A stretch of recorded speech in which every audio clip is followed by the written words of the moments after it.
Welcome to About Photography, the podcast, coming to you direct from New York City. And now, here's your host, Ed Verosky.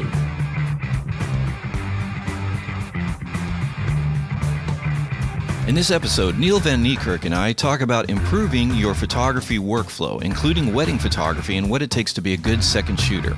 Make sure to look for the links and images related to this episode in the show notes at edverosky.net/blog.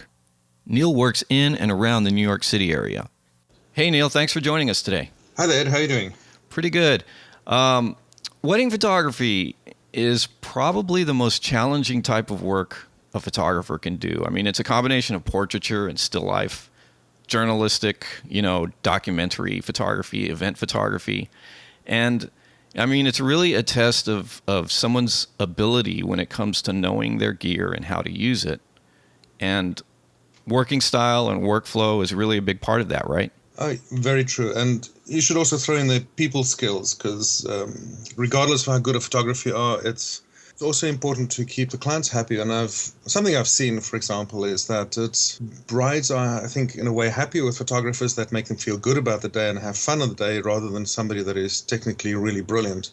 So in that way, the photography has to be a fun element of the day. Right. But you still have to be a little sergeant majorly at some times and just keep the things going. And on the day we kind of become the de facto wedding day coordinator in a way. Yeah, I was gonna say that even for the the so-called purely journalistic style, I mean, it's really important for the photographer to step in and kind of direct certain things. Yeah, I think you do your client a disservice if you're passive. Right. Now that's a bit of a cop-out. So that's mainly the task of the principal shooter. It's less of a concern for the second shooter. Right. That's definitely very much part of wedding photography is people skills, keeping things going, and on-location lighting and portraiture, and you have to be a jack of all trades and master of most. It's just amazing what what it all entails when you're dealing with weddings and really other important jobs too. And that's what I want to talk about. What should a photographer, in your opinion, absolutely have down before he or she goes on the job? In terms of what should they know about their gear and how to work? There's absolutely no discussion. You should know your camera. And I've seen second photographers and assistants and sometimes people that I tutor is that they're not even sure what is the shutter dial and the aperture dial. Yeah. You have to have that stuff down pat. And I remember reading, I think it was an American photo magazine, but like 20 years ago or something, a photojournalist wrote there about you should be able to, at a jogging pace, load film while running in the dark. Ah, yeah. That just stuck with me, is that you have to have finger memory of your camera and buttons and dials that you should just pick a camera up and your fingers fall into place. So I think a lot of the training as such, the preparation that photographers can do is just simple finger memory of the camera, knowing what your dial is, know if you twist the dial so much this way or that way, what your setting is. Now, if you run your finger, dial your thumb over the aperture dial all the way, it should, it's 2.8. So if you want to be at f4, it's dial it all the way and click, click, click. 3 clicks, you're at f4, But there are a lot of photographers, I think, who get started, even commit to weddings without knowing the basics of exposure. I would agree. And if I see mistakes, it usually comes down to, strange enough, the very basics of photography. Mm-hmm. The first 30 books in any good general book on photography, that's what's missing. And it comes down to juggling shutter speed, aperture, ISO. People very often don't quite have that down to a point where it is, you don't even have to think about it. It's just ingrained in your memory and what you do. Yeah. So, and then it comes out in mistakes that they do, like not enough depth of field. And it's become very trendy to shoot at f1.4 and 1.2. It's not enough depth of field for a lot of situations. Like group shots, right? Yeah, and I had somebody contact me saying that her lens is, either her lens or a camera is faulty. What's the problem? And I said, send me a few files. And she sent me a few files and group shots at f2.8. And she was complaining people in edge unsharp. And I'm going back, you're not using enough depth of field. Yeah.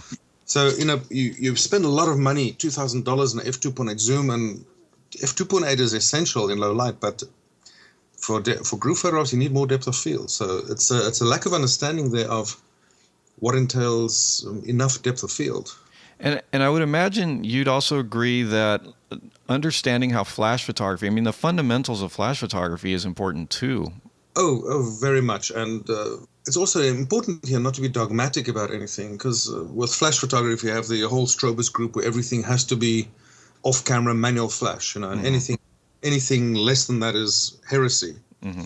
I think the better photographer can flip easily between manual flash and TTL flash and understand when the one of them is the better choice than the other. Right. Sometimes manual flash is the only choice. Sometimes TTL flash is just the easiest, fastest way to get the best results. And if you stick to dogma at that point, you're going down the wrong avenue.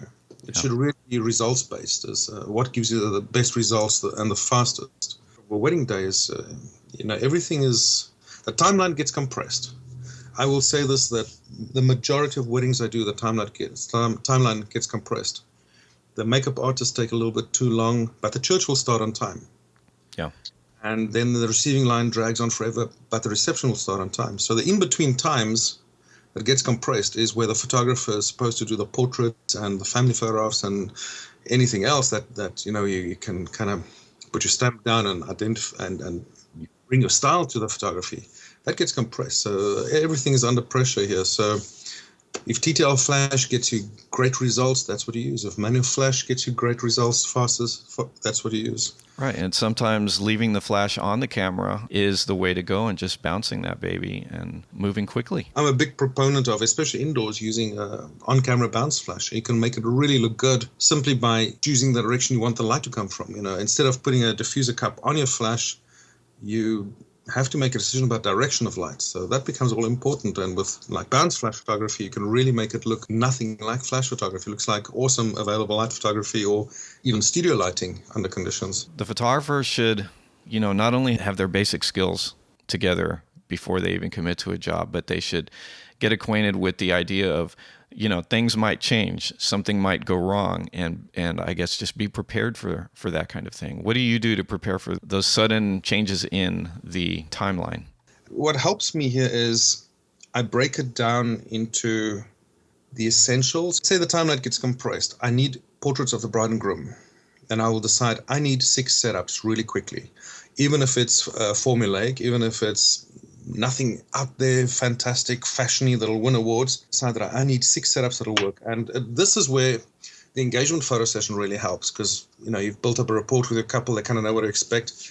And I'll decide I need 6 or whatever the number of setups, and I'll pose the bride and groom, and I'll do tight horizontal, tight vertical, full length, half length, off center, just in case it's for the album design. So in one setup, I'll within 2 minutes just hammer out a couple of shots with different compositions and change your own points so you get different backgrounds.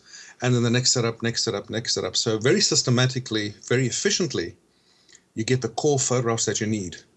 If the opportunity comes up later on to expand a little bit on that, maybe during the reception or somewhere to get more portraits of the bride and groom, that's extra stuff. But you need the essential core photographs in your pocket. And I think in that way, it becomes important is not to get flustered, but to, if a photographer has 6, 7, 8 basic poses that always work in the mind, and they can systematically just run through that. And I know a lot of photographers will kick against that idea because, it's not so much about your style, and it's not really the fantastic photographs that win awards and get great comments on blogs and Facebook, but it's the essential stuff that you just need to go through and get through and make sure that you have the the minimum requirements as far as what the client is looking for, and it's really good advice what you're saying about the of having sort of a formulaic or systematic approach to it. I mean, I remember when I first started, I literally every single thing that I wanted to shoot, I had on a shoot sheet. I just printed out the timeline, what I wanted to shoot, and if it changed, it changed, but at least I knew the shots that I wanted to walk away with. I think it's essential to just have some kind of core idea of what you need, and I think if you break it down, the one photograph that you need from a wedding, regardless of anything else, is a nicely posed photograph of the bride and groom together. Right. If nothing else, that is the one photograph that you absolutely need.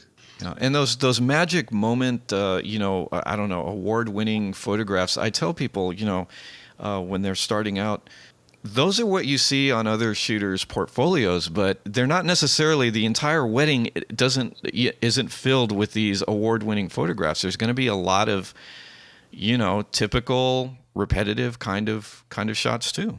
Oh, I couldn't agree more with you there. And I think, in a way, we work ourselves up into an envious frenzy in a way. You look at classic shots, and what you don't realize is these are cherry-picked. And these are cherry-picked from any particular wedding, and also cherry-picked from the best weddings, where the bride leaves extra time in a fantastic venue with fantastic light. And as this comes back down to this thing where I said it's important that you get the basic stuff and get the core photographs that you need, and everything else that you get extra from that. That's the sweet photographs, and that's the stuff you post on the blog and Facebook and make it look a little more awesome. I do agree. If we look at the cherry-picked awesome stuff of other photographers, we don't look at the entire timeline. And this comes back in a way to second photographers. Mm-hmm. Look at websites of second photographers, then I work with them, and the work they deliver is not up to that standard. And I can pick 10, 20 shots out of everything I do that look really good, but there's no consistency. This is where the real value of a photographer comes through. How good it is the consistency. Whether you can make it work under any condition, whatever's thrown at you, just make it work, plow through, get the job done. You have to know your camera settings. You have to be aware of shutter speed. You have to know what is enough depth of field. When can you get away with shallow depth of field? When you absolutely need more depth of field. A couple of wrong ideas that exist is that a 60th of a second is a hand-holdable shutter speed. I shoot sometimes lower than that, but I don't necessarily have a 100% success rate. I know that there will be failures. I shoot a lot more. And I brace myself, make sure that I'm steady, but mostly I'm at shutter speeds 4 times as high than that. I work at maximum sync speed, usually as my default lowest shutter speed in fairly bright light. Yeah. And it's much faster than 60th, because I think the one problem that I see in second photographers' work is the shots are not sharp enough. It comes down to not knowing how the focusing system of the camera works, and usually too slow a shutter speed. And lots of times when you're chimping a shot, you can't see that little bit of blur that's going to show up when you see it on the larger monitor. And so you keep shooting thinking that everything's okay, but later you find out that you've got a mess on your hands. And speaking of which, you recently wrote a really informative article about mistakes to avoid when you're out on the job. It's not so much to do with a camera as such, or your style of shooting, or how you work with the main photographer or the client. It is just simply more of a shooting workflow. Mm-hmm. My article there was just to avoid mistakes. That some of these mistakes you will feel nauseous when you do it and you realize you've lost images. A real good one is the first one, and that is do not format your memory cards on the job. Just hearing that anyone does that is scary to me. Yeah, this is one of those things you absolutely, and I hate being prescriptive. I really hate being prescriptive, but it's one of those things that you absolutely should never format a memory card on the job.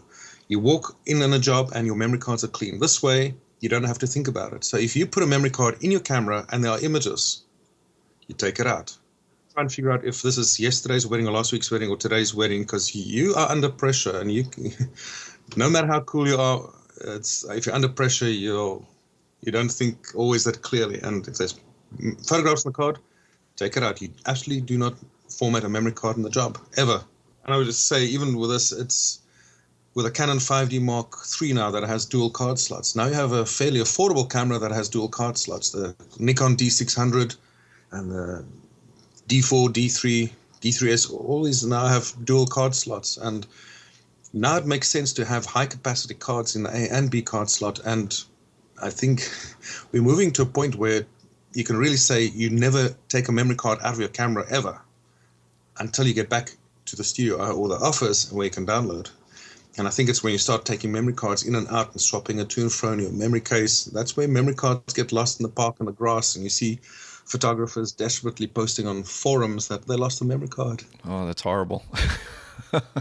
You also advocate backing up your files. Oh, yeah, and this is where I really am paranoid, and I have enough memory cards to shoot RAW plus RAW on both cameras, 3 weddings in a row without having to format a card. So I have bunches of them. And memory cards are now so cheap that it's not a big issue to have tons of memory cards. So one thing that I'm inflexible about is I don't format a memory card until I've edited the wedding and uploaded the full res JPEGs online. My galleries, I use Zenfolio, so the full res JPEGs are on there. And then I also use a backup system called Backblaze, which is ridiculously inexpensive. It's really so cheap, and it backs up my RAW files and JPEGs fairly slowly, but it's there. So I have online backups of my edited JPEGs and everything else in 2 places. And we have to think here about the absolute worst case scenario. Your house burning down or something like that, where you have absolute catastrophic failure of everything. That's what you have to think about. And it sounds extreme, but this is what happens. I mean, last year we had how many tornadoes rip through Missouri and Kansas with no warning, like less than half an hour warning. This tornado comes and it just rips through a house and it shreds everything. And, it's that, and it's fire and floods and everything else. You know what's going to hit you. So you have to have an online backup. So I don't format a card until I have my online backup. You also mentioned to bring enough memory cards, bring enough batteries, use good equipment, and bring spares where that's possible. And you also talk about be ready with your camera and your, a general purpose lens at all times. So you've got your stuff packed away, but always be ready just in case a picture pops up in front of you or you don't have time to unpack. I have second shooters arrive with a roller case, which is great. But everything is packed in the roller case, which means it's going to take you 5 minutes to get your your camera out and assemble it. And that's not good enough. There has to be a general purpose lens and camera over your shoulder. If something happens, you can just quickly run over and take photographs or just be ready to start shooting. And it's just, you have to be ready. This was the last tip, I believe. Use consistent equipment. I guess the equipment from the same manufacturer, the same system, so that you're familiar with it and you also get a sort of consistency to the images. Yeah, and this is something I've noticed first, like a number of years back. I used I think it was a Sigma 14mm lens, ultra, super crisp lens. Loved it. It's fantastically sharp and great. But the color was vastly different than the rest of the Canon lenses I was using. So this would mean that I'd have to sort by camera and edit the files different than the other file. And it just slows my workflow down. And if you do this consistently for 30, 40, 20, 30, 40, whatever weddings a year, you factor in the time cost there, and then the savings on the lens was no real saving. So for me, it's important that I use the same brand. And even then, I notice slight color differences between it, but it's not as extreme. But yeah, you think sometimes you save on buying a different lens, but in the end, the time, even just in editing or something else, it'll eat up that savings, in the price of the lens. That's a very good point.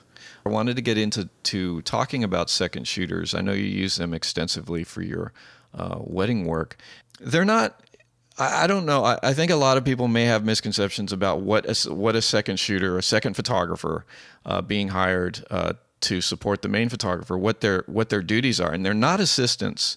They're fully capable photographers who are there to help cover the wedding. That's what you're saying. Yeah, I make a distinction between an assistant who sometimes shoots, and a second photographer. And for me, a second photographer is the person that goes to the groom's house. So they shoot independently of me, and they have to be consistent. They have to be able to get good basic portraits.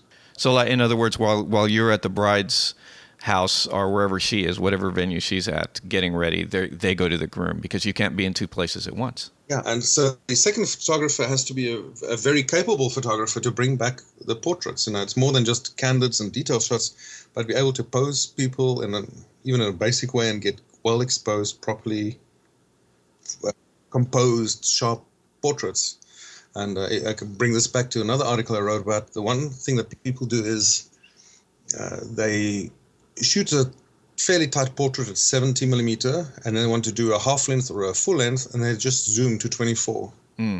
What they don't realize is, because they're not tilting the camera down with an ultra wide angle lens, they're getting a bobblehead effect. They really get that wide angle distortion, and it's not flattering. So the my advice there is if you shoot a portrait at 70 millimeter and you want a full length or a half length, don't touch your zoom. Keep it to 70 and step back to get your composition.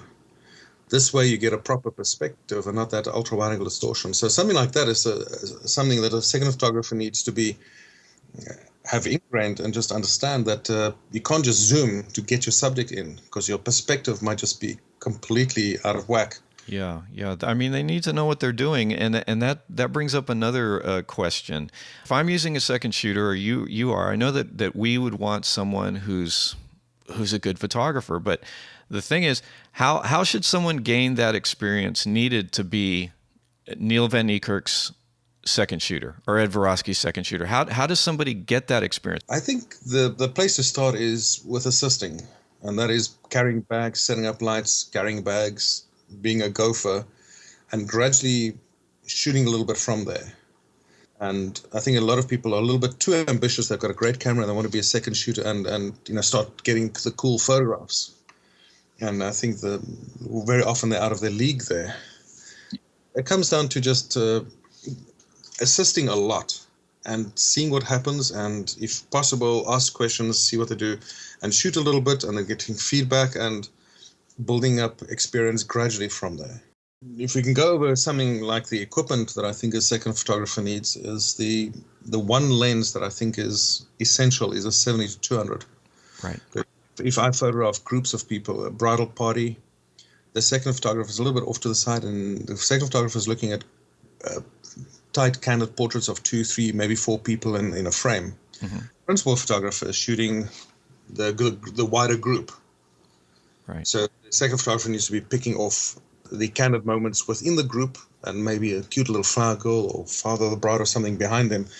And this is all the territory of a longer lens. The 70 to 200 would be like the most important lens for a second shooter, is what you're saying. Oh yeah, and in the church as well. And then maybe the reception, it's back to a normal lens, but for a majority of the day, the 70 to 200, 2.8, and it has to be a stabilized lens. It's the expensive stuff, but you buy a quality lens once and then you have it. And I think you touched on this in terms of like getting the flower girl or the ring bearer or whatever. What, in general, should the second shooter be responsible for in terms of images? I think I don't need somebody to shoot over my shoulder. I'm getting those photographs. It needs to be the auxiliary photographs, the moments. And during the reception, if I'm photographing the toasts, the maid of honor, etc., doing the toast, I've got that covered. The other photographer, the second photographer, needs to be looking at the parents' reaction or guest reaction or something else that I'm photographing. So they shouldn't even be anywhere near me or next to me to shoot the same stuff. I don't need that. I've got that covered. So they should be looking at different angles just to help complementing the story of the day. I'm very often envious of the second photographer. They get to have fun because they don't have the pressure of having to make things work, and they get to pick off the cool shots, Right, yeah. If I'm photographing the family photographs, the formals, you can get people hanging back, sitting around, talking, interacting. You get the more expressive shots and the more interesting photographs. I get the feeling that you're the type who probably enjoys those candid moments. You enjoy kind of just walking around and grabbing shots more than you would, say, group formals. Yeah, I think there's more satisfaction in getting those photographs, and you go, okay, I got the moment.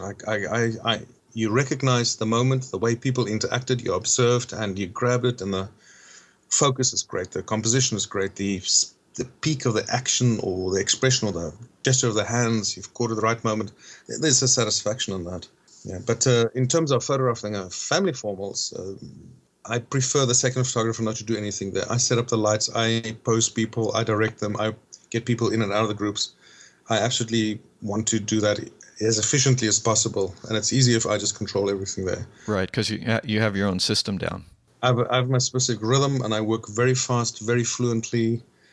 I just do it in the shortest possible time, so I can't wait for an assistant to call people out. I do that. When it comes to having another photographer working with you now, you know how everybody's got their own style, not just with the photography, but dealing with clients. But if you're not the main photographer, at an event, you've got to adjust to the main photographer's working style. And then this is a delicate balance to maintain, because the second photographer has to be personable and friendly and confident, because he's going to the groom's house. So you kind of have to walk into a stranger's home and build up a rapport with them within seconds, and be, as I said, personable, friendly, get the energy up, get the photographs. But then at the same time, when the day merges and it becomes the ceremony and the portrait session of the bride and groom and the bridal party, the second photographer now has to pull back, because he can't be more than principal photographer. He can't take over. And there's one friend of mine that I second shoot with sometimes, and we've been shooting together on and off for, I'd say, about 8-9 years. So we both kind of have the same rhythm. So in setting up a bride and groom, he'll set up and I'll shoot a little bit, and I'll think of what we can do next, and I'll set them up, and he shoots a little bit with me, and he'll set the next one up. So we kind of have a tag team, tandem way of shooting, but that's rare. So mostly the second photographer needs to just, tone it down, make sure that he's supportive, but not more than the second photographer. The second photographers that are really awesome, they'll pick up details that I don't notice, a jacket pocket that's wrong or something like that. So the second photographer has to have a sharp eye and be supportive and still get the other cool shots. So there's a fair amount of responsibility there to help the flow of the day, And that's the challenges of bringing someone in, and I think you make this point in your articles. Communication is important, and especially with another shooter, the two of you need to talk about how the main shooter expects things to go. A lot of good advice. I love your blog, by the way. Tangents. I've been a fan of yours for many years. And I have to say, not only is Neil van Niekerk an awesome photographer, he's one of the smartest guys I've ever met. Some great advice from Neil van Niekerk. Thanks for joining us today, Neil. Oh, pleasure, Ed. Thanks for listening to About Photography with Ed Verosky. Check out our website. While you're there, don't forget to sign up for our free newsletter. Until next time, have a great day. Now go out and take some pictures.